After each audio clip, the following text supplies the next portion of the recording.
Hello, everyone. This is Dr. Karen Hardy, and welcome to Flip This Risk podcast, where we interview high achievers about their relationship with risk taking and how it influences their leadership resiliency. You can find out more about our podcast at flipthisriskpodcast.com. And today, my guest is Ritabeth Crague. Rita is one of the co-authors of the new book, Flip This Risk for Enterprise Security, which is now available on Amazon. Welcome, Ritabeth. Thank you so much, Dr. Hardy. It's so exciting to have you here. So listen, when you heard that the book that you helped to co-write and contributed to reached #1 on the Amazon Hot New Release list and number 71 on the top 100 list in corporate governance, what was your reaction to that? It was, something that I never even anticipated accomplishing in my professional life. So it was such a great experience to share with my co-authors, and that you really provided to us by offering us this opportunity. So thank you. It's pretty exciting. It's pretty exciting, especially when you're not expecting that to happen, because I think once you finish a project like that, you're thinking, I'm done. That's the biggest piece of it is I actually got through the process. Yes, it definitely felt that way after turning in the draft, the final draft, after all the revisions. And you work, a lot of the effort is to get to that point. And so everything that comes after is just like such a nice bonus to the whole experience. Exactly. And it's funny because what you try to do, get people to see the back end of it up front. And you really have to sell that part because people are thinking, I don't believe you. I see a lot of pain and I don't know how I'm going to get through this considering I'm working and all the other things that I'm juggling in my life. But congratulations to you for being, one of the published contributing authors to the book, because, everyone that crosses the finish line, everyone didn't do it. But you did, and that means that it's all about action, taking action. So you're one of 8 authors of the book. So what is your chapter about? What's the title of it, and what is it about? So my chapter is on travel and event security. And what me and my co-author, Sherry Tucci, who is at AIG, what we really focused on are what are the components of a great travel risk management program that any company or organization should have. And there are a lot of aspects to event security that are very similar to the travel risk management. So we have some tips and some things that you can kind of apply in that way as well. On page 73 in your chapter, you said that in a globalized economy, business travel is necessary for companies of all kinds of sizes, which creates the need for a robust travel security program. And I don't think people ever thought about the fact that you need a robust travel security program. I think we understand about being, your personal travel, but not the corporate side of that. Right. So I think there's a lot of people, employees, and maybe managers at companies who don't realize that there is a legal duty of care that applies to your employees when they're traveling, both domestically and internationally. And there's 2 things that I think have really made this a hot topic more recently. One was the pandemic, which in March 2020, when it really hit the US, I think a lot of companies realized that they didn't have a way to locate all of their people who might be traveling. Right. And that suddenly became very important to them. And the other is in September, the ISO published a new standard for travel risk management. And so beginning in next year, I think a lot of companies will be looking at the requirements of that standard and saying, do we have these elements in place? Because it kind of augments that legal requirement that we have in the US under OSHA, and that exists in a lot of other countries under their legal frameworks as well. So it's a lot to consider. So what standard number is this on the ISO? Can you recall? Yeah, it's 31030. Right. No, it's interesting. So in pre-pandemic, was there any plans to upgrade the standard before the pandemic? Was this something in the works? Yes. But the pandemic is really Well, amplified it, huh? I think publishing the ISO standard by itself may not have gotten the same attention, but the Hmm. pandemic, I think, really helped management and leaders understand why it would be useful to have a travel risk program that meets all of those requirements. So no, this standard's been in the works for I think 4 or 5 years now. It takes a long time for the experts to get together and really say like these are the elements that are needed. Hmm. And a lot of people, even myself, are looking at my program and saying I also have gaps, and I always every year I'm coming up with improvements, and the pandemic has helped me in that process, and the standard is helping with that too. But yeah, even with the pandemic, from what I understand, even there's been a reduction in business travel. Does that have any impact at all on your work or how you manage it? It does in a couple of ways. So one is that when you come into a position like this, especially if you're at a company where you have thousands of people traveling every year, that's a lot to manage. And you maybe wouldn't have the time to delve into the nuts and bolts of your program the way that I had the opportunity, especially last year when travel went down to almost zero. So Hmm. that gave me a chance to really examine every aspect of my program. Um, Without the day-to-day press of business. The other way that it's impacted us is that when people are traveling, you're getting a constant feedback signal from that population telling you what they've experienced, and even not just my own travelers, but it's out there, benchmarking, or you're getting it through government organizations like OSAC we have in the US. And now that people aren't traveling, that feedback is cut off. And so it's Right. a big question among travel risk managers is how has the security environment changed, especially in some of the higher risk destinations, because we haven't had people going there for 18 months. And so what for me would have been a higher risk destination, maybe in South America, if I was having travelers go to a country every month, I would kind of be checking in and getting feedback on their experiences. And this is a long gap to not Right. have that feedback.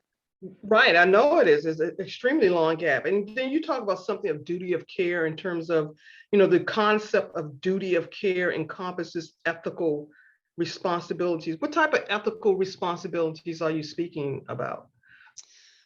So the ethical responsibility is and legal responsibility is to provide a safe working environment for your employee, and that extends to business travel.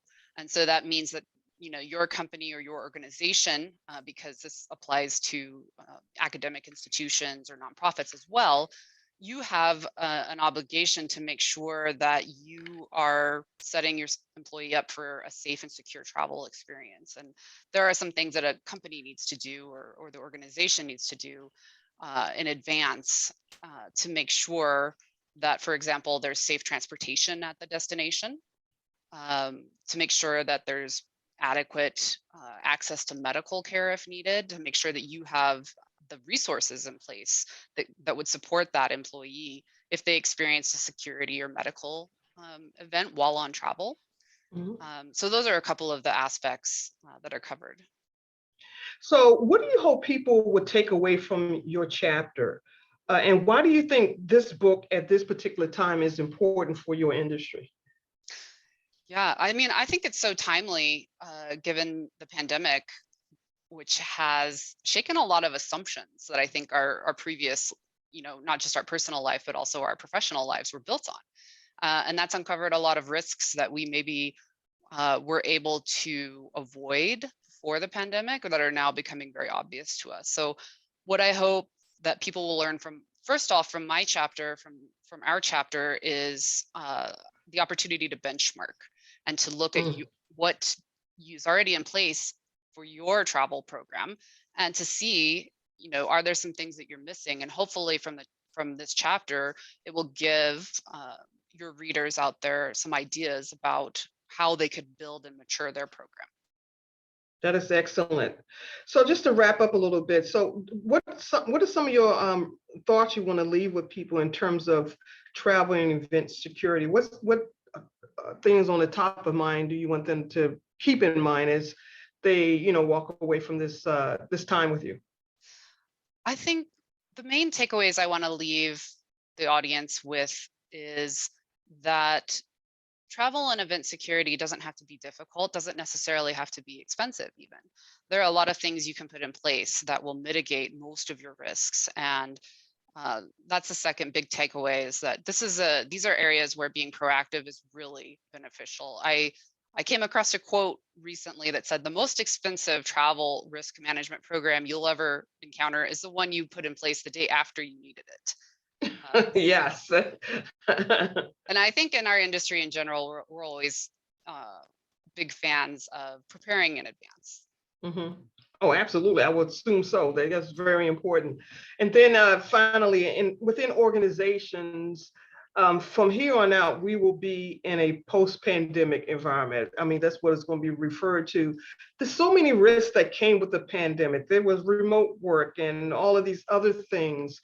Is there any correlation between remote work and travel within anything crossing over? Yes, yeah, I mean, one big area that the pandemic has brought that does cross over into travel is the shift to work from home posture, and how Hmm. many organizations have realized that employees can work productively from home. And that in turn has led to employees realizing, hey, do I have to be at home, or can I go to another destination, another country perhaps? And so there's two ways to think about this. One is what we're calling international self-initiated remote work requests. And the other is adding leisure travel onto existing business travel. So very similar. And they Hmm. present similar risk, which is that, what is the obligation of a company towards an employee that asks to work remotely, especially internationally? It's very, it's up to the company, and that's where you really get into the area of ethical and perhaps reputational risk, where you may be Hmm. thinking, okay, you can go to this other country, but you aren't going to be covered by some of our safety resources. But if something happens, is this the bad press that you want to see for your company? And then tracking travelers who are on official business travel and then decide to add a little bit of leisure travel onto it. This is a big area that everyone in travel risk management is trying to get their hands around, because it does sort of blend the lines between where does the company's obligation end and where does the employee kind of on their own. So this will be the challenge of 2022 and beyond. Well, there are going to be so many challenges for organizations, so many things to look at. Where does travel and event security fall in the scheme in terms of ranking of risk to manage within an organization? Yes, well, I think it probably depends on the travel tempo of the organization, Hmm. and the location that they're sending people to. So I think for a lot of US based companies, it probably falls in, maybe the lower of the top 5 risks. I think here in the US, what I'm seeing from benchmarking is um, the emotional health and well-being of employees at this time is kind of more uh, higher up on that list. Also Oh, because we're not traveling as much as we had. But yes, I think going forward, one of the risks we'll see is that entry requirements and border crossing requirements are changing all the time in response to where we're at in the pandemic. And so this will be one of the things that companies pay a lot of attention to, is people risk getting stranded, which happened recently when yeah, I can Omicron. imagine. A lot of unhappy people stranded at airports around the world. And, this is something I'm always thinking about for my travelers, and probably anyone contemplating a trip right now, wants to avoid that scenario. Wow. I mean, this is great and fascinating information. We really do appreciate your insight and expertise and perspective to be included in this book to talk about, a subject actually I didn't know a lot about, but I learned a lot just by reading your chapter. And I think it's very valuable as we move forward in terms of how organizations think about travel and event security. I agree. And thank you again. I really enjoyed being a part of this project, and hoping to join one of your other projects in the future. Well, we'll make sure that happens. Okay. Ritabeth, I want to thank you so much for being here today and sharing your thoughts on Flip This Risk podcast. And I want to thank my audience for joining us today. I'm Dr. Karen Hardy, and we'll catch you next time.